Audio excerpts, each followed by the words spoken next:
going to start off talking about the concept of evil eye pre-Islam, because yes, it exists pre-Islam. And it is important that we mention this in some detail, because the accusation that some people have, is that this notion is actually not Islamic, it is pre-Islamic. And the Islamic tradition has adopted and taken it. This is an accusation that people make. So we need to separate and explain the reality of this. So we begin by the history.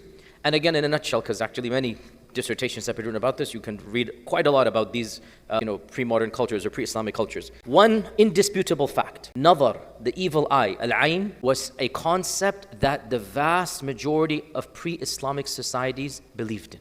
This is a fact. There's no two opinions about it. You can go back to the earliest recorded history, and you will find in every single major society the notion of the eyes looking at something with jealousy, causing that something to be harmed, which is what the evil eye is. In essence, one definition is the evil eye is the look or the gaze that is coming from an evil heart. The gaze that is coming from a heart of jealousy, a heart that is burning with rage. How come that guy has it? How come that lady has it? And that gaze affects the end user. This is called the evil eye. So pre-Islam, this notion is almost universal. It exists in almost all societies. And we have, for example, in the most ancient Sumerian and Akkadian incantations in 2500 BC. That is the earliest recorded history. Sumerian history is the earliest inscriptions we have. There's nothing before that that is written. We don't have recorded history before that at all. Way before the Greeks, way before the Romans, you had the Sumerians, the first civilization in Iraq that recorded its history.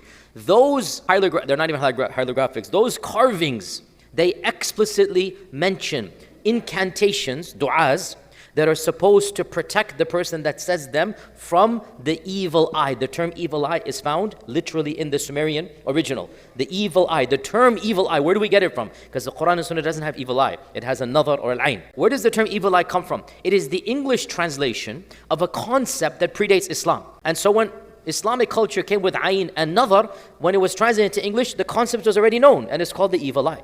So the Sumerians had du'as. We still have the tablets. There's articles written. I looked up one quickly to make sure that it's actually there. I looked up the original, I can't read Sumerian, don't worry. But just to make sure that I'm telling you the truth, that yes, there is an actual preserved tablet from ancient Sumeria that is meant to be read as a prayer, incantation, to protect people from the evil eye.